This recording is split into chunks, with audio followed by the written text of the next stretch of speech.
fonisnya sudah dibacakan, sudah diserahkan hard kopinya, juga soft kopinya juga sudah dikirimnya. Pertanyaan selanjutnya dari terdakwa, apakah akan mengajukan pledoi tersendiri? Ada yang mulia. Ada berapa halaman? Enggak banyak juga masih. Pertanyaannya ada berapa halaman? Hanya ada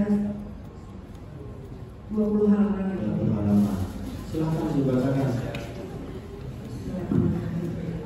Assalamualaikum warahmatullahi wabarakatuh. Selamat sore dan salam sejahtera untuk kita semua. Majelis Hakim yang mulia, para pengunjung sidang yang terhormat, teman-teman media yang selalu mengawal persidangan saya yang saya cintai. Nota pembelaan pledoi ini saya beri judul Dermaga Keadilan Sengketa Bisnis Perdata Menjadi Kriminalisasi dengan Tuduhan, Pengancaman, Pemerasan, dan Tindak Pidana Pencucian Uang. Pada kesempatan ini, izinkan saya mengawali pembukaan nota pembelaan atau pledoi ini dengan menyampaikan ucapan terima kasih yang sebesar-besarnya kepada Majelis Hakim yang mulia karena dengan sabar memimpin proses persidangan ini. Perdebatan yang sering terjadi dalam ruang sidang ini haruslah sama-sama kita maknai sebagai suatu upaya untuk menemukan dan mencari kebenaran yang sesungguhnya. Saya berharap Bapak Hakim yang mulia tidak seperti jaksa penuntut umum yang menganggap setiap perdebatan dalam proses persidangan ini dianggap sebagai bentuk perlakuan yang tidak sopan. Padahal jaksa penuntut umum juga sering memulai perdebatan baik kepada saya maupun kepada tim penasehat hukum saya. Sehingga jika perdebatan dalam proses persidangan ini diartikan sebagai sebuah perbuatan tidak sopan seperti yang dikatakan jaksa penuntut umum dalam surat tuntutannya, maka artinya jaksa penuntut umum sendiri juga berlaku tidak sopan di persidangan ini. Bahwa jika Reza Gladys yang melakukan pemberian uang sebesar 4 miliar tersebut kepada saya melalui Ismail Marzuki dikatakan terpaksa, maka keterpaksaan pemberian uang tersebut dilakukan Reza Gladys dalam rangka untuk menutupi kejahatan yang telah dilakukannya dengan demikian. Apakah saudari saksi Reza Gladys yang telah menutupi kejahatannya dapat dikatakan sebagai korban dalam perkara ini? Dan jika Reza Gladys dikatakan sebagai korban, maka hal itu akan merusak sendi-sendi keadilan dan penegakan hukum sebab akan banyak sekali orang di negeri ini yang dapat berkamuflase seolah-olah menjadi korban padahal sebenarnya dia adalah pelaku kejahatan yang harus dibasmi di negara ini. Bahwa dengan demikian, jika Saka harus dinyatakan bersalah melakukan tindak pidana seperti yang dituduhkan oleh jaksa penuntut umum dalam surat tuntutannya, maka secara hukum seharusnya Bapak Hakim yang mulia juga harus memberikan hukuman kepada Reza Gladys dan jaksa penuntut umum, karena jaksa penuntut umum telah terbukti melindungi Reza Gladys sebagai pelaku kejahatan. Silakan penjarakan semua jaksa penuntut umum dalam perkara ini karena mereka semua telah melindungi Reza Gladys sebagai orang yang sudah melakukan kejahatan. Majelis Hakim yang mulia, para pengunjung sidang yang terhormat, bahwa tuntutan jaksa penuntut umum kepada saya selama 11 tahun penjara, denda 2 miliar rupiah dengan ketentuan apabila dengan denda tersebut tidak dibayarkan maka diganti dengan pidana kurungan selama 6 bulan merupakan tuntutan yang bukan lagi didasarkan bukti dan fakta-fakta persidangan, bukan juga berdasarkan pada proses penegakan hukum yang benar. Maka akan tetapi tuntutan tersebut cenderung mengandung rekayasa fakta hukum dan membuktikan bahwa jaksa penuntut umum memperlihatkan kebenciannya dan dendam pribadinya kepada saya.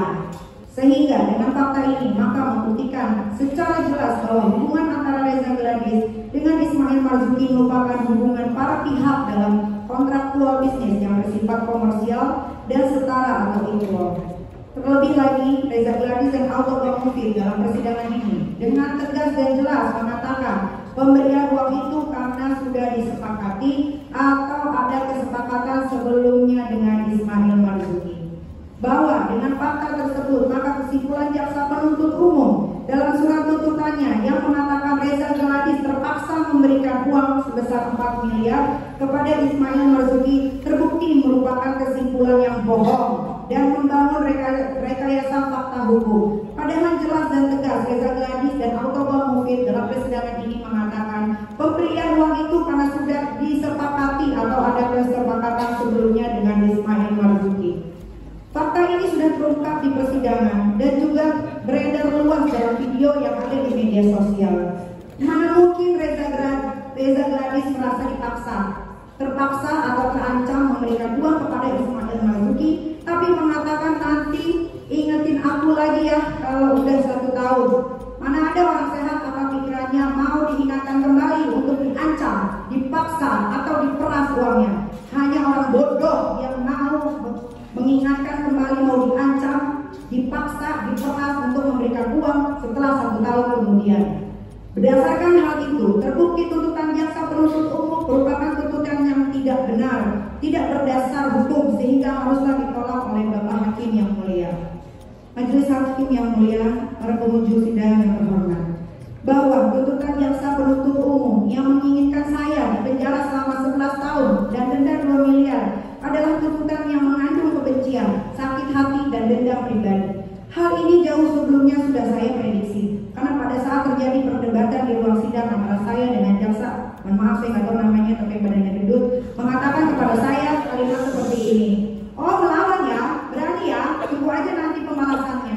Minggu lalu dibuktikan dan diperlihatkan oleh jaksa penuntut umum dalam surat tuntutannya bahwa dengan adanya kalimat "oh melawan ya, berani ya, tunggu aja nanti pembalasannya" yang disampaikan jaksa penuntut umum, mohon maaf lagi yang badannya gendut, kepada saya, maka saya semakin yakin bahwa jaksa penuntut umum tidak lagi mengedepankan proses penegakan hukum yang benar dan sesuai ketentuan peraturan perundang-undangan dalam menjalankan tugas dan tanggung jawabnya, melainkan lebih condong mengedepankan kesewenang-wenangan yang dimiliki jaksa penuntut umum.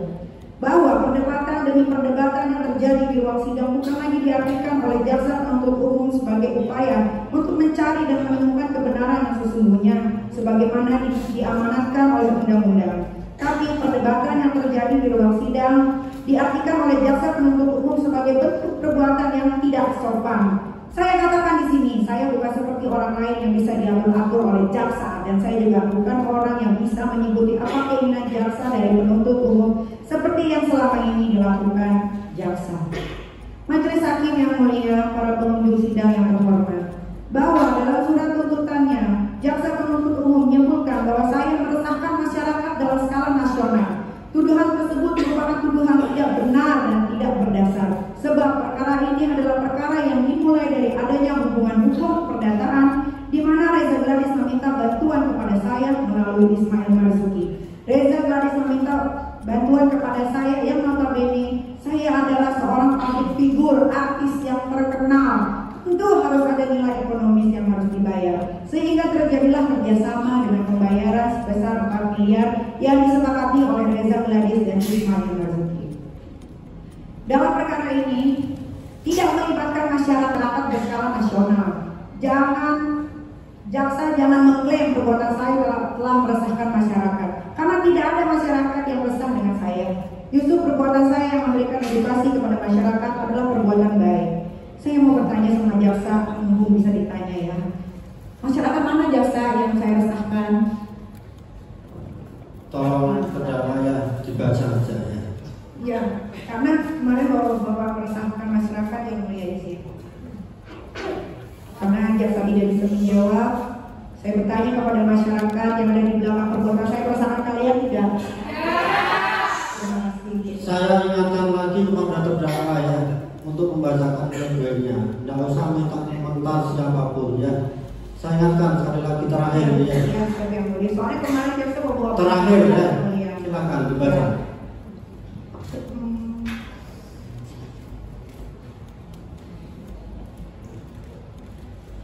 Perbuatan saya yang memberikan edukasi kepada masyarakat agar tidak menggunakan skill berbahaya merasakan kalian ya, yang mana kenyataannya membahayakan wajah orang.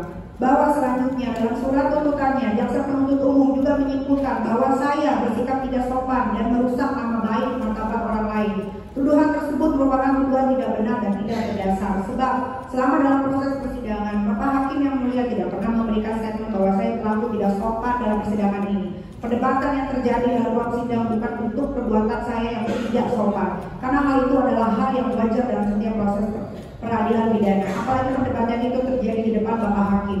Ingat ya jaksa, dalam persidangan ini yang memimpin persidangan adalah Bapak Hakim yang mulia, bukan jaksa yang memimpin persidangan ini. Jangan merasa berkuasa di sini. Kalau saya disebutkan berlaku tidak sopan dalam persidangan ini, lantas bagaimana dengan jaksa yang memvideokan saya dan penasihat hukum saya di persidangan? Itu lebih tidak sopan. Bahkan saya katakan jaksa kurang ajar. Reza Gladys sendiri telah merusak nama baik dan martabatnya karena menjual produk skincare yang overpriced, tidak terdaftar di BPOM dan juga mengandung bahan-bahan berbahaya. Di samping itu, Reza Gladys mengklaim bahwa produk itu adalah miliknya. Ternyata di persidangan terungkap fakta bahwa itu adalah milik Liberskin yang sudah ditempel stiker oleh Reza Gladys, kemudian diperjualbelikan secara bebas di e-commerce. Jadi terbukti, bukan saya yang merusak nama baik dan martabatnya, melainkan Reza Gladys sendiri yang merusak dirinya sendiri dalam fakta persidangan. Hak Majelis Hakim yang mulia, para pengunjung sidang yang terhormat. Tuntutan jaksa penuntut umum tentang pasal 45 ayat 10 huruf A junto 27B ayat 2 Undang-Undang ITE bahwa dalam surat tuntutan pada halaman 127 dan 135 jaksa penuntut umum pada intinya menyimpulkan terdapat 4 gambar berupa gambar glowing booster cell dan 1 gambar nota pembelian e-commerce glowing booster cell Glamsha yang telah dikurangkan tanggalnya tersebut akan dikirimkan kepada Reza Gladys sebagai alat untuk mengancam Reza Gladys yang seolah-olah glowing booster cell tersebut masih diperjualbelikan oleh Reza Gladys. Padahal Reza Gladys sudah tidak menjual glowing booster cell sekaligus dengan produknya sejak awal tahun 2022. Bapak Hakim yang mulia, inilah yang saya bilang tuntutan jaksa merupakan tuntutan sakit hati dan tuntutan kebencian. Jaksa tidak menggunakan otaknya untuk berpikir. Apabila produk glowing booster cell tersebut tidak dijual lagi sejak awal tahun 2024 oleh Reza Gladys seperti yang disebutkan jaksa dalam surat tuntutannya, maka logikanya kenapa Reza Gladys merasa ketakutan dengan postingan-repostan yang saya lakukan pada bulan Oktober 2024? Kalau orang yang otaknya sehat semestinya, jika produk glowing booster cell tidak dijual lagi sejak tahun 2024, Reza Gladys tidak perlu merasa takut. Karena hal itu tidak benar. Kenapa Reza Gladys merasa takut dengan sesuatu yang tidak benar dilakukan?